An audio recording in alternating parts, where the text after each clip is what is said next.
Love or pagmamahal. Ito nga ang isang bagay na kinatatakutan ng leader ng mga Shinju na si Jura. Dahil nga sa bagay na ito mataas nga ang tsansa na pagtaksilan at traidorin si Jura ng kanyang mga kasamang Shinju. Lalong-lalo na sila Matsuri at Hidari na siyang dating sila Muigi at Sasuke. Kaya sa sitwasyon ngayon ni Jura, sa nakikita nga natin mukhang magkakaproblema nga talaga siya dito. Dahil umpisa pa lang guys, umpisa pa lang nang lumitaw si Hidari, binigyan na nga agad tayo dito ng clue na kung bakit maaari nga talaga magkaproblema si Jura dito. May mga ilang eksena nga na pinakita na hindi pa nga rin sigurado or naguguluhan nga si Hidari sa kanyang ginagawa. Kumbaga naguguluhan siya sa kanyang sarili. Bukod nga sa confused din ito sa kanyang abilidad, panay pa nga din ang tanong nito na kung sino nga ba daw sila. Jura, I only have one question in my mind. About us. Who are we?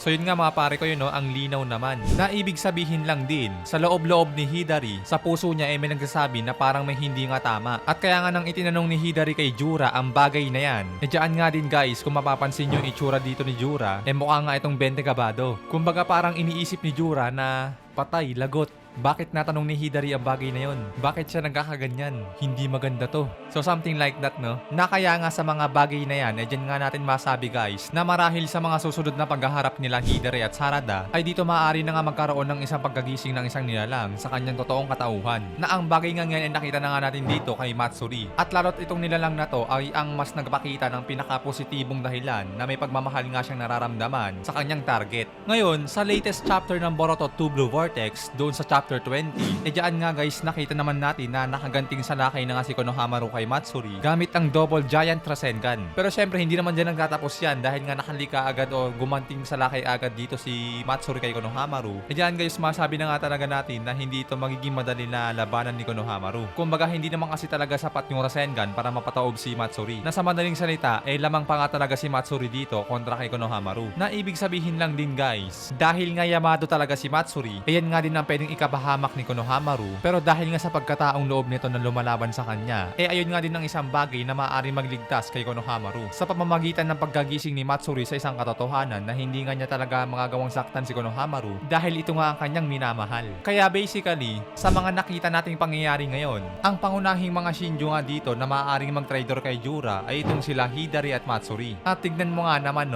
dalawang karakter pa na may word na Ri sa dulo ng kanilang pangalan, Hidari at Matsuri. But anyway, dahil nga sa bagay na yan maaari na nga nating sabihin na possible na maging kakampi nga ng Team 7 at nila Yodo Araya itong sila Hidari at Matsuri. Na let's say kay Matsuri hindi nga ito papayag na birahin ni Jura ang kanyang mahal na si Konohamaru, kaya posible na manlaban ito kay Jura mga sir. At same nga lang din dito kay Hidari na hindi nga rin ito papayag o hindi niya nga rin nahayaan na kanain ni Jura ang kanyang anak na si Sarada. Oo siguro marahil sa una o sa umpisa magkakaroon ng one-on-one na bakbakan talaga sila Hidari at Sarada, kumbaga bakbakan ng manggama, pero kalaunan din magigising nga itong si Hidari sa isang katotohanan na mukhang may mali nga talaga sa mga nangyayari, na bakit nga ba ganun na kinakalaban niya ang kanyang anak. Kaya babaliktad na imbes na kalaban niya si Sarada titigil nga ito at sasabihin niya kay Jura na hindi nga daw niya magagawang saktan ng kanyang target dahil nga anak niya ito. So yun nga mapare ko yun na masabi natin na magiging plus points pa ito na sa mga darating na itong sila Hidari at Matsuri ang mga pangunahing Shinju na maaari mag-traitor kay Jura. And the other thing pa na ito nga sila Ryu at Mamushi maaari nga din na ganun ang mangyari na kung papaanong pinagtaksilan nila Hidari at Matsuri si Jura. Dahil nga ang dalawa nga ring ito ay nagmamahal din mga pare koy. Tulad kay Ryu na ang kanyang minamahal na ama na si Gaara at ito namang si Mamushi na kanyang iniibig na si Eida. So 'di ba itong si Mamushi, miyembro siya ng Kara 'di ba? Then crush niya si Eida. May gusto siya kay Eida mga pare koy. Kaya nga nang siya ay maging Shinju, ang kanyang naging target ay si Eida. Na ibig sabihin nga lang din na possible na itong si Mamushi ay magtataksil din kay Jura upang protektahan si Eida na kanyang iniibig o minamahal. Na kahit sabihin pa natin na nandyan naman si Daemon upang protektahan din si Eida, pero dahil nga alam ni Mamushi na kung gaano nga talaga kalakas si Jura, magdodoble ingat nga ito para mas lalo pa nga maprotektahan at maingatan ng kanyang mahal na si Eida. Lalo't tatandaan natin guys na walang fighting ability si Eida, kaya madaling malalagay sa panganib si Eida sa kanyang sitwasyon o kalagayan ngayon. Kaya masabi din natin na mas kailangan ng mas matinding protection din ni Ada laban kay Jura. Kaya possible talaga na magdoble ingat si Mamushi na mas protektahan nga talaga sa Ada. Na dito naman kay Ryu mga pare ko, syempre hindi rin siya papayag na saktan ni Jura ang kanyang ama na si Gaara. Kaya posible din o masabi din natin na maaari nga din tumindig si Ryu laban kay Jura. At kaya nga sa mga bagay na yan mga sir,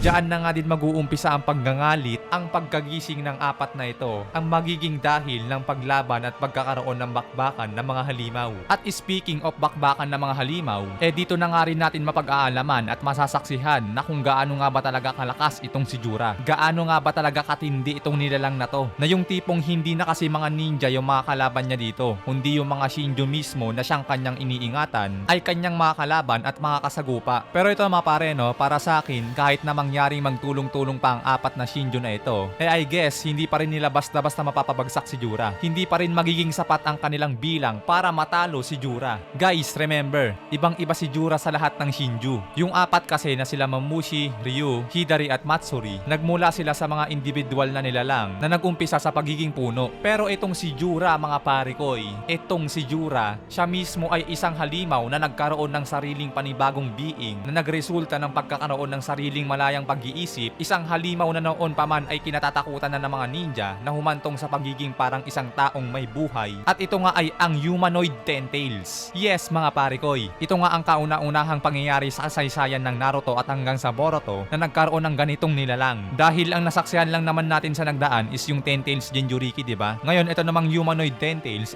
kauna-unahan nga ito o first time ito sa kasaysayan ng Naruto at hanggang sa Boruto. Ngayon dahil mas halimaw nga itong si Jura, masabi natin na hindi nga rin magiging madali sa apat na Shinju na labanan itong kanilang leader. At syempre pag nagkataon at mangyari na nga ang bagay na yan, makita natin dito yung full power ni Jura. Ang humanoid Ten-Tails na hindi mag-hold back at mag-all out sa kanyang buong lakas. Dahil syempre hindi rin naman niya pwedeng maliitin yung mga Shinju gods niya. Kasi possible din na kapag naging kakampi na nila yung mga Shinju na ito, itong apat na Shinju na to, maaari nga din na mangyari na tumulong na din sila Boruto at Kawaki dito. Lalo't nagkasundo na rin naman sila na magtutulungan laban kay Jura. Kaya no choice din si Jura na kinakailangan niya mag-all out at ibigay ang kanyang buong makaya upang dumepensa at ipagtanggol din ng kanyang sarili. Kumbaga parang mangyayari dito no, parang yung si Madara dati. Madara versus Shinobi Alliance. Yung mga Shinju gods parang mga tail beast na kasama nila yung kanilang mga Jinchuriki. Pero syempre yung about kay Kawaki at Boruto, yung pag-join nila o pagsama nila dito sa bakbakan, hindi pa nga tayo sigurado kung papayagan nga ba sila ni Amado at Kashin Koji na tumulong na nga dito sa magaganap na bakbakan. Kasi remember guys, si Amado iniingatan niya si Kawaki na wag mapahamak. Nasa kabilang banda naman si Kashin Koji iniingatan naman niya si Boruto na wag mapahamak. Kaya itong si Kawaki at Boruto masabi natin na hindi ito basta-basta pa sasalihin nila Kashin Koji at Amado, lalot kung delikado nga talaga yung bakbakan. Kaya sa kabilang banda possible din pala na maaring hindi sila makasama sa ganitong mga pangyayari. At kaya marahil na masabi din natin na ang pinaka magiging main bakbakan dito o yung pinaka magiging sentro ng bakbakan dito is itong si Jura laban sa kanyang apat na mga Shinju talaga. Kaya ayun guys, nang dahil sa pagmamahal or love maaari nga pagtaksilan si Jura ng kanyang mga Shinju sa layon na ipagtatanggol at poprotektahan nila ang kanilang mga minamahal. Kaya marahil na sa mga hinaharap hindi rin malayong sabihin na maaari nga talaga magkaroon ng bakbakang Jura versus Matsuri, Hidari, Ryu at Mamushi. At saka lasting pa pala mga pare ko no, kung mapapansin nyo umiyak si Jura dito sa panel na to. Ayan diba? So it means to say na mataas nga ang kutob ni Jura na magkakaproblema siya sa kanyang mga Shinju. Ramdam niya kasi kung ano yung mga nararamdaman ng kanyang mga Shinju. Na tulad ni Matsuri na umiyak ito dahil sa nararamdaman niya kay Konohamaru. Kaya alam niya kung anong pwedeng kahinatnan ng mga bagay-bagay kapag nagpatuloy ang mga ganitong pangyayari. Parang tao na din kasi talaga sila no? Kasi men, tignan nyo naman, umiyak siya. Nakaramdam talaga siya ng emosyon. Nakikilala nila kung ano yung tama at mali. Kaya sa case dito na nakakita natin ngayon, maaari nga talagang magkaroon ng traiduran between Jura at sa kanyang mga Shinju. Isang makabuluhang pagtataksil at may malalim na kadahilanan. At ayan nga guys, ang ating talakayan for today's video. And as usual, tulad na madalas kong tinatanong na kung may mali ako nasabi or kung may kulang ako nasabi, please paki-comment na lang niya sa ating comment section below para malaman ko nga rin kung ano nga ba yung mga bagay na yon. Hanggang dito na nga muna tayo guys. Maraming salamat sa inyong panonood. Keep safe palagi. Anime Tagalog Talakayan nagpapaalam.